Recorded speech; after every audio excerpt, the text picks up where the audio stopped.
Hi, my name is Jason. I'm with Woodland Direct. Today we're going to assemble the Enclume large firewood rack with kindling holder.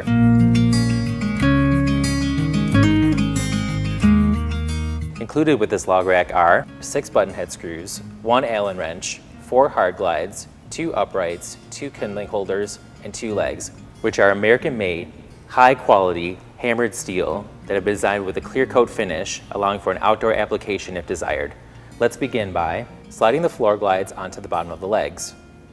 Place the first upright on top and perpendicular to the legs. Using the Allen wrench and 2 button head screws, attach the legs and upright together. The screw should be inserted from the top down toward the floor. Tighten the screws only finger tight. Ensure the 2 kindling holders are at the same end and repeat the previous step for the second upright. Attach the 2 kindling holders to the uprights using the button head screws. Square up your rack and tighten all the screws firmly. Now that you've assembled the 3-foot log rack, place in desired area and fill with wood and kindling.